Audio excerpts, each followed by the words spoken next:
Why rollerblading died? Rollerblading was the fastest growing sport on planet Earth. Completely Rollerblading was pretty all of the cool. other extreme sports of the time. At its peak, the sport had 29.1 million participants. Whereas around the same time, skateboarding had just 4.5 million. No and fucking way. snowboarding What? 3.8 million. Rollerblading was everywhere. Films, televisions, competitions, it was massive. I find that And very then hard to it believe. completely died. The competitions disappeared, all the sponsorships had dried up, and these wealthy, famous rollerbladers were forced to quit and go get a job at their local Tesco. Rollerblading Just didn't die? 10 years, this thriving new sport That would was completely sad to fail. read. And in today's video, It is we're going to super dead. explore how the hell this all happened. Thanks, Risa Wilson. Alright, so to set the scene, it's the 80s. The world as we know it is completely changing. Times Man of the Year was awarded to a computer. I miss the soaping, culture-defining yeah. MTV has just been launched. And amongst the Soaping was big-haired, ahead neon of its time. tracksuits and overly synthesized music, the new craze Use of of roller cybernetics skating core. had started to gain some popularity. Between the 70s and the 80s, there was the invention of the roller disco, where basically you'd strap on some roller skates and listen to some music and have a little boogie, which I know sounds God, this pretty shit lame, was but it's fun. good fun. Especially if you got a few pints in you. You're golden. However, the roller skate was about to change. After two brothers and hockey enthusiasts, Scott and Brendan Olsen, came along. They were at their local sports store one day and they found a model of a rollerblade. It was slightly different. Rollerblades usually having wheels sort of adjacent to each other. This skate was just a straight line of wheels, now known as an inline skate. And they very quickly realised that this was the perfect thing for when ice hockey is out of season, as the wheels were straight, much like an ice skate. Everything's the same except for the ice surface. Scott and Brenny went home, and they descended into their So they just dark, stole the dingy idea? basement. And in a sort of Dexter's Laboratory fashion, they didn't emerge until they came out with the perfect inline skate. This new skate was equipped with polyurethane rollers, a rubber heel stop, and it was perfect for maneuvering fast and quickly on any terrain. And there was one more thing that they had emerged from their dark dungeon with. A very simple but memorable business name, Rollerblade. Oh, they In the were early days of actually named The target Rollerblade. audience was like skiers and ice skaters to kind of give them something to do when it was off season. And it was pretty popular. Sales That's were good for this interesting. very niche market. And in 1986, the inline industry was valued at $7 million. But then disaster struck for the Olsen brothers. One of their mates, who was supposed to be their accountant, had started to fiddle with the money a little bit and embezzled $100,000, meaning that the company was in hot water and the Olsen brothers faced bankruptcy. But then a man by the name of Robert Naegeli swooped in to save the day. And by that, I mean he took them for an absolute Good man. ride. Originally, he offered them $1.5 million for just half the company. But then this guy absolutely shafted them. He got them down to $100,000 for Use some ground zero. 95% of the company. And over the years, as the Olsen brothers became more and more desperate for cash, they ended up selling for a 1% royalty of the company that would last 10 years. These new owners brought with them a brand new marketing strategy, and that was to turn it into a cool, hip and trendy fad. And so they decided to target the cool, hip and trendy place of California, being the same region that saw the birth of surfboarding and skateboarding. If there was any place on earth that would pay stupid money No. for the latest trend, it was California. And the plan paid off. Rollerblading So not much has swept changed. California in the mid to late 80s. Rollerblading of the I'm sorry to hear 80s that, was, Cannibal. That's awful. to put it bluntly, extremely lame. Rollerblades the creator, not the imitator with these, homeboy. You're gonna skate greater. If you see me out there, you better be aware, cause I just might be coming from out of the air. It was tied in with the image of like wealthy Californian yuppies, wearing neon-colored spandex that was so tightly fitted you'd look like a piece of meat wrapped in clean cruise around. I'm already But seeing how the rollerblading company, died. They didn't mind because they were selling rollerblades. But Rollerblade did put together like an official team, a bunch of personalities and talented rollerbladers to help push and promote rollerblade. Rollerblading began to change. Instead of just cruising around and spinning in circles on flat grounds, rollerbladers started to incorporate ramps. Wow, look at jumps. those tricks. The rollerblade team would actually start to get better and do some kind of cool things. But then very quickly, the whole game would get completely flipped on its head. That was cool. And that was due to the rise of a very similar Skateboarding. sport, skateboarding. Yeah. Skateboarding rebelled against the happy-go-lucky, clean image of the 80s. And as we entered the early 90s, skateboarding Yeah, roller skating completely doesn't blew look up. very Become cool a now that sensation. I see the old $1 million 80s brands, footage. famous skaters, it was massive. This extreme sport that parents feared became the new rock and roll. All that hard work the skateboarders put in, the struggle to build the industry, being constantly told to get a job because skateboarding's for losers. And then rollerblading came along and said, Cheers, lads. We'll take it from here. The rollerblading community completely overtook skateboarding in a very short time. Rollerbladers are the grunge aficionados of sports fashion. I'm super curious. Is there like rollerblading tournaments? Winter Clash 2020 Pro Finals Aggressive Inline Skating Contest. What do you do? Just like skate with a frown? I know roller derby. That's not the same. Fuck, he's getting mean!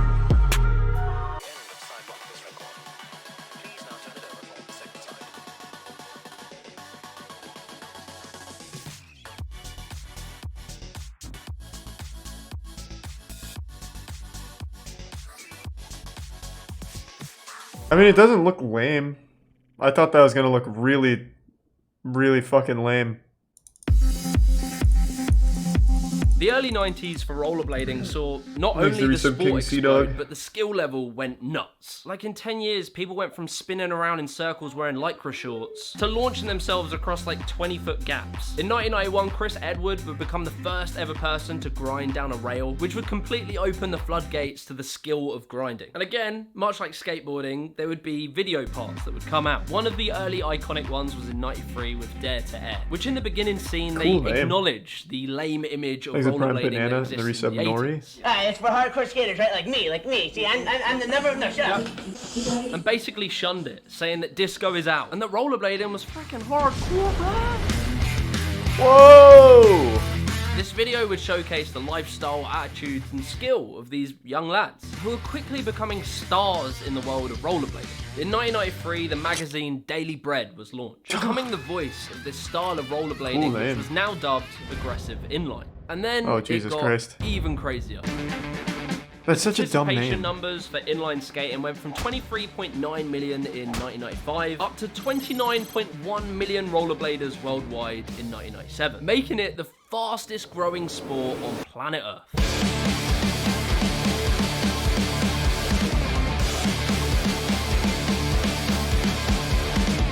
And the market And I was showing remember the effect of this rollerbladers insane and rise in skaters rollerblading. hated From being each a other. $10 to $12 million market They in hated each other. 1988, up to 60 million in 1990, and by 91 it was now a $200 million industry, and then it would peak in 1994 at $650 million, Holy with Rollerblade, shit. the company, taking up a good majority share of the market size, which is because we wanted a name that sounded powerful, but also that was corrupt.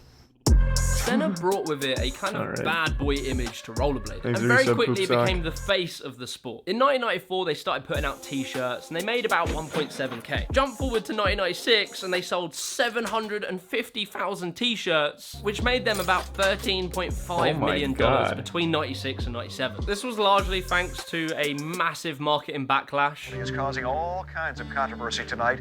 They slipped in a slogan on their clothes that reads, "Destroy all girls." So here's what all the excitement's about.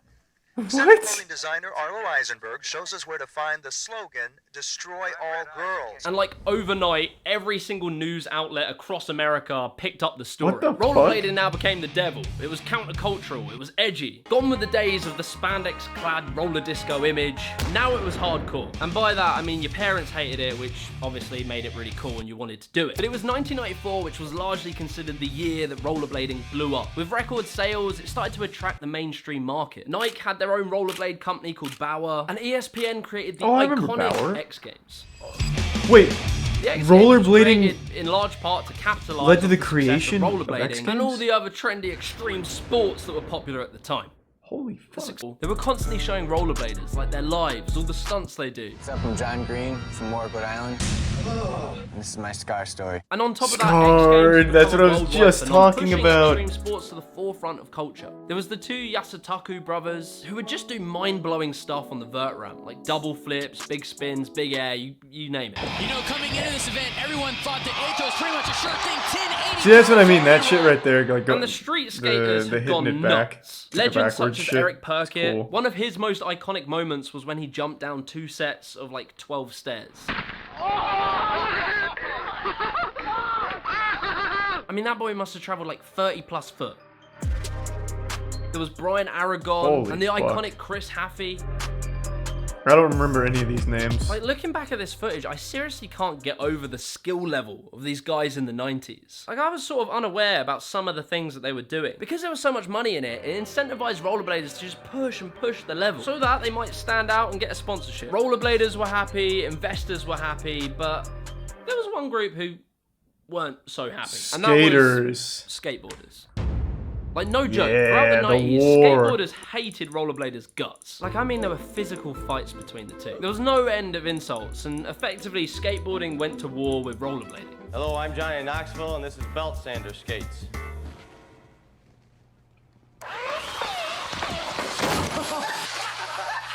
They would make these parody videos of rollerbladers. The skateboarding magazine Big Brother interviewed Arlo Eisenberg, basically just clowning on him the whole issue. Scooter kids are the new rollerblade parody kids. video out. Are they? It definitely does sound very petty, especially now. There were a few gripes that skateboarders legitimately had against rollerbladers. Firstly, rollerbladers were kind of just seen as kids who'd get in the way at the skate park. They would take up space, they would put too much wax on the coping, and they were annoying. Secondly, they also called themselves skaters at that time. And lastly, and I think really what was the core of this beef, was that rollerblading never had to struggle for its success. These kids would just pop up and become rich, successful rollerbladers overnight, which was only really possible because of this like extreme sport industry that skateboarding helped develop, which took them like 20 Well, it seems years. like rollerblading really developed it. Rollerbladers. But it didn't matter, right?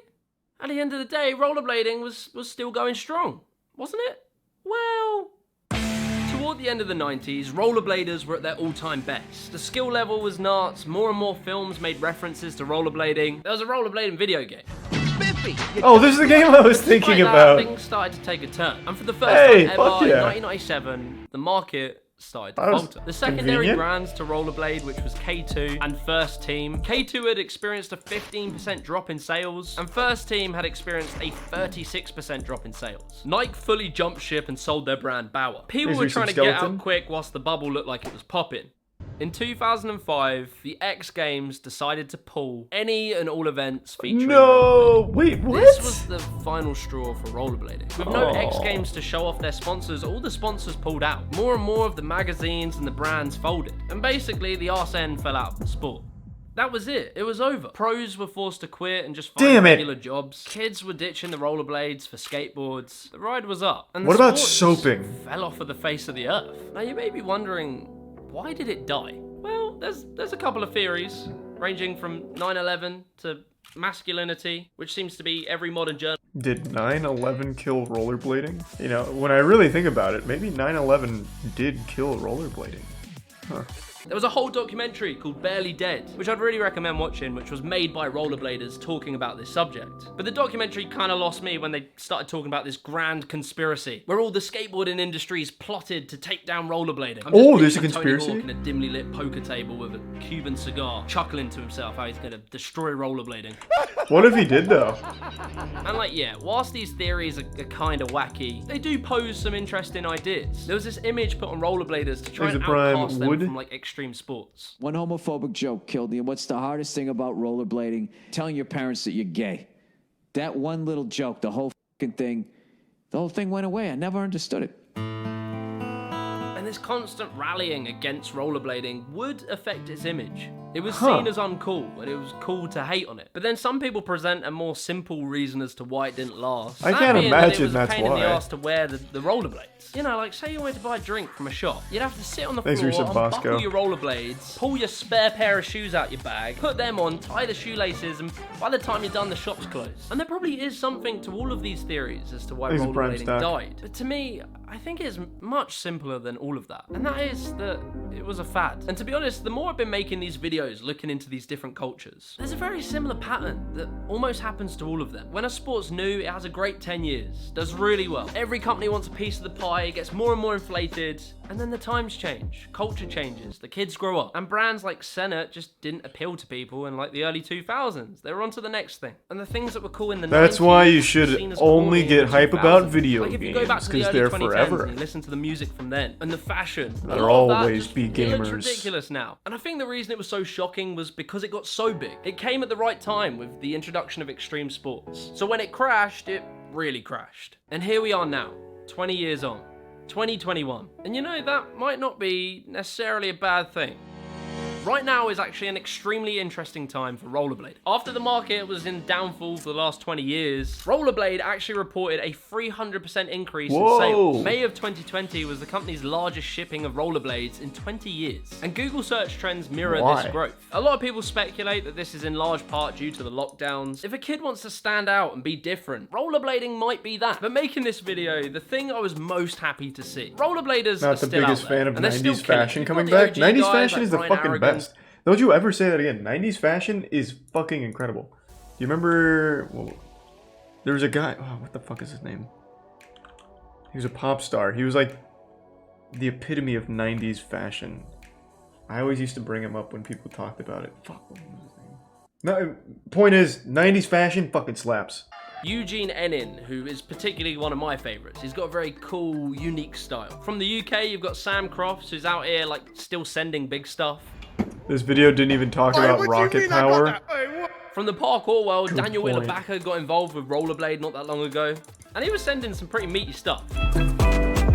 You've got brands out here still regularly putting out rollerblade videos that get decent views. And like I said in the Slackline video, I do think they need more YouTube-y kind of content. If you take Braille, every time Braille makes a rollerblading video, they just pop off. Those videos work because they show the people who do rollerblading. It's not just insane stunts edited to music, but you're there with them. So personally, I do think rollerblading is about to have a second surge. Probably won't hit the heights of the 90s, but that ain't what it's all about. I also can't like Braille. lie, I think they're a making good this channel. video has made me want to buy some rollerblades. So let's see where it goes from here. If you enjoyed this video, be sure to leave a like and subscribe to the channel. That was well made. Though, yeah, he did fail to mention rocket power. Fucking half of rocket power took place on rollerblades. Oh, I want to see this scooter shit. So what's this scooter war? Scooter versus skateboarders? Oh my, what is going on with my typing? I remember I saw a video on Reddit not long ago where some scooter kids were mad at some skateboard kids. But I figured that was like a one-time thing. Let's see. Man, listen. Okay, you can skate, that's fine. You Okay, do they're your all thing, kids. man, I'll do my They're thing. Do I have a easy. problem with you skateboarding? Absolutely not. Should Bro, you these have a are problem with children. me scootering? Absolutely not. You don't want a problem. So? Bro, they're like 6 years Deal old. with it. Deal with it. Imagine if all these, what if all these kids had skateboards? Yeah, but they'd all still be in the way, bro. They'd all still be in the way. What the fuck? Scooters in the skate park. I don't know, dude. It's kind of weird. Is it just some binging? All that whole, it's just a fad. It's a trend that, you know, comes and goes, kind of like rollerblading did, so. Scooters in the skate park, I think it's a great way to kind of learn, you know, for the kids. But I'd like to see them get off of them and get on a board. I think they're really gay and they suck. I think they should stay at home. How old is this video? The skate park is bogus, and everyone knows that. Bogus? But, I mean, they're like 6-year-old kids, so what can you do? I mean, I think it's just another form of having fun, and if I was a scooter dude, I'd probably want to ride a skate park as well. As you get some Raptor. No, I have no quarrels with the scooter guys. I think they're really gay and they suck. Tanner We're gonna go Fox is a skating. YouTuber. Heard the girls like skating and stuff. What are you doing? What am are I you watching? actually? It's just like a collage of YouTuber content.